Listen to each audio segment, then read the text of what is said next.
Bismillahirrahmanirrahim. Today we are going to start our 12th lecture on kinds of adverb. जैसे कि हमने पहले ही 3 parts of speech पढ़े हुए हैं, 4 सारे पार्ट्स ऑफ स्पीच डिस्कस किए हैं, लेकिन उनकी डिटेल में हम काइंड्स पढ़ रहे हैं। एडवर्ब होता क्या है? What is adverb? एडवर्ब जो होता है ना, एडवर्ब की हम डेफिनेशन ले लेते हैं पहले। Adverb qualifies an adverb qualifies a word, an adjective and another adverb. Adverb क्या करता है? एडवर्ब का जो काम होता है वो क्या करता है? ये क्वालिफाइज करता है। किसको करता है? पहले पहले वर्ब को करता है, दूसरा एडजेक्टिव को करता है, तीसरा अनदर एडवर्ब। ठीक है, 3 चीजों को ये क्वालिफाई करता है। पहली चीज क्या है? वर्ब। दूसरी चीज एडजेक्टिव,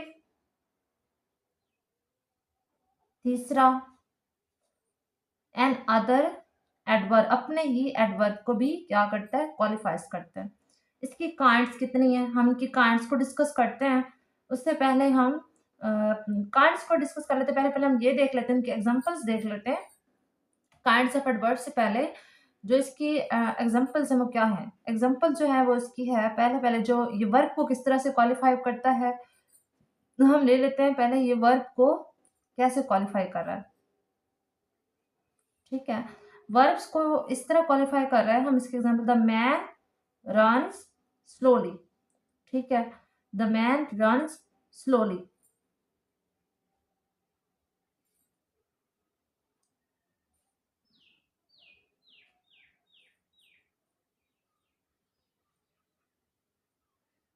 अब देखें, यहाँ पे जो रन्स है ना, ये क्या है? वर्ब। ये क्या है? वर्ब। अब जो स्लोली है ये क्या है?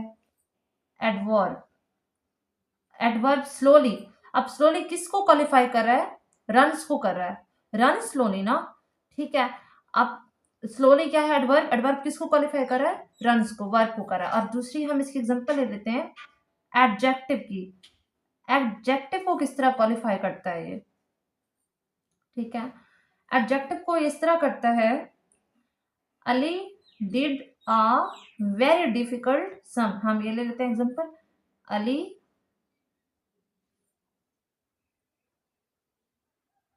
Did a very difficult sum. ठीक है, काम। अब अली ने क्या किया? बहुत ही मुश्किल काम किया। बहुत ही, अब बहुत ही जो है ना, ये क्या है हमारे पास? एडवर्ब। ठीक है, डिफिकल्ट क्या है? एडजेक्टिव।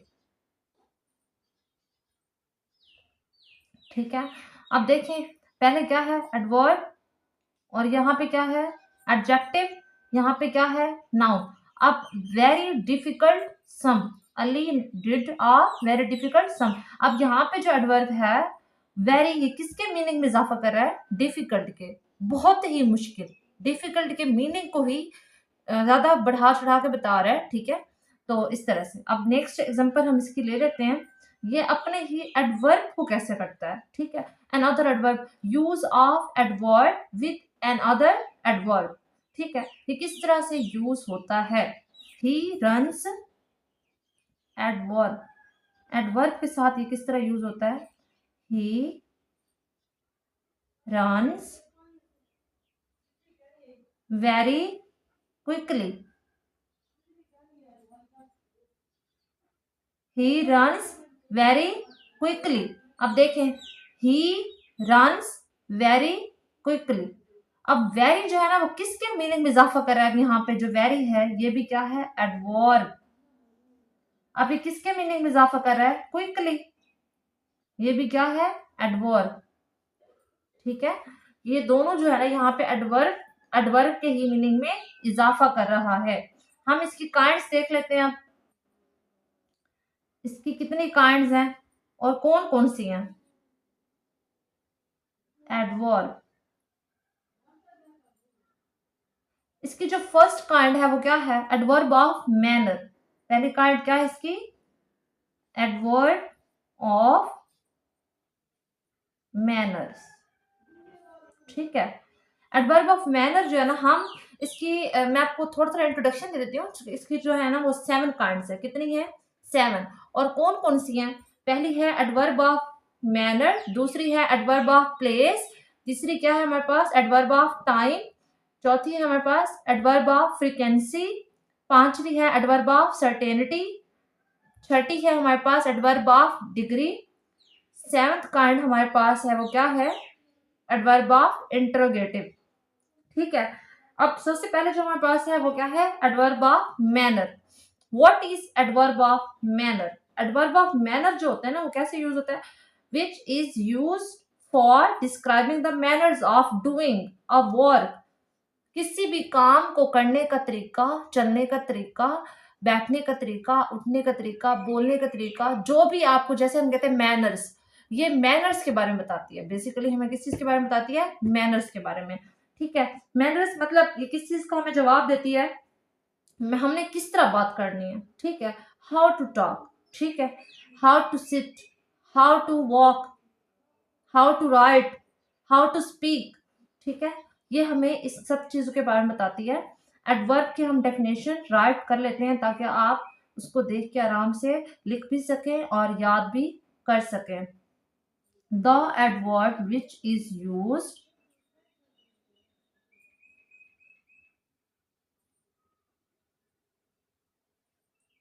which is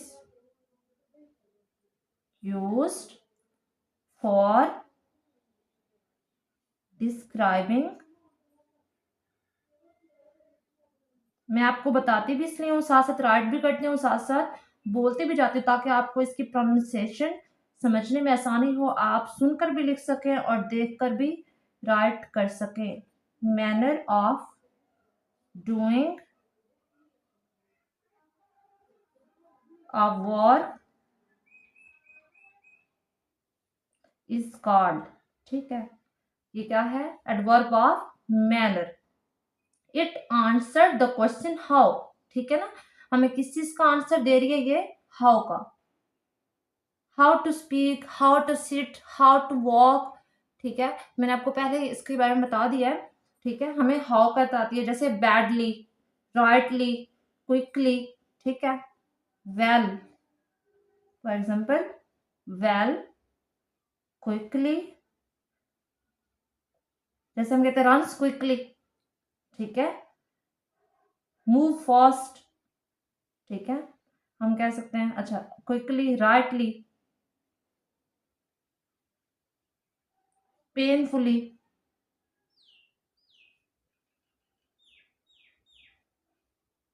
ठीक है। इस तरह से एग्जाम्पल लेते हैं। अच्छा, हम इनके एग्जाम्पल ले लेते हैं। शी, सेंटेंस में इसका यूज ले लेते हैं। She speaks loudly. अब ये लाउडली क्या होगा यहाँ पे? एडवर्ब।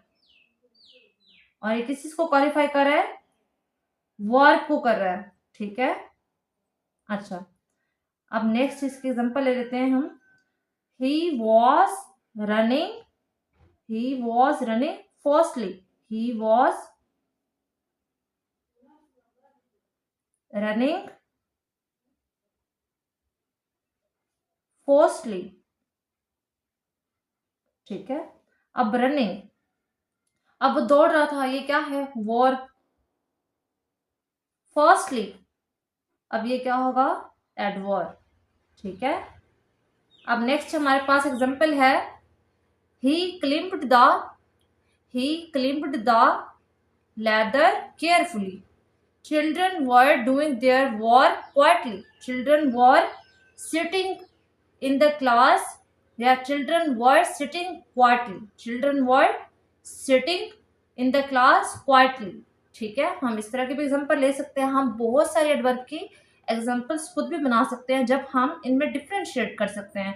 सबसे पहले पहले हमें डिफ्रेंशिएट करना होगा कि एडवर्ब की जो टाइप्स हैं, जो इसकी काइंड्स हैं, वो कौन कौन सी हैं और उनमें क्या बेसिक डिफरेंस है। जैसे कि पहले मैंने आपको बताया एडवर्ब ऑफ क्या है हमारे पास? मैनर। अब हाउ, ये किस का आंसर दे रही है हमें? हाउ का। ठीक है। एडवर्ब ऑफ प्लेस, वेयर का आंसर दे रही है। एडवर्ब ऑफ टाइम किस चीज का आंसर दे रही है? व्हेन। ठीक है। Adverb of frequency, how much, how often, ठीक है, सर्टेनिटी ऑफ डिग्री, इंटेरोगेटिव, मैं आप इन सबको आपको इन सब के बारे में डिटेल से पढ़ाऊंगी इंशाल्लाह। अगर आप मेरे चैनल पर नए हैं तो आप मेरा चैनल को सब्सक्राइब कर लें और शुरू से ही आप इनके लेक्चर्स ले सकते हैं। इतनी बड़ी बड़ी वीडियोस मैं इसलिए नहीं बनाती ताकि आप लोग बर्डन फील ना करें। आप अपने डेली स्केड्यूल में थोड़ा सा टाइम निकाल कर इन वीडियोस को देखकर आप सीख सकें। ग्रामर को आसानी से आप सीख सकते हैं।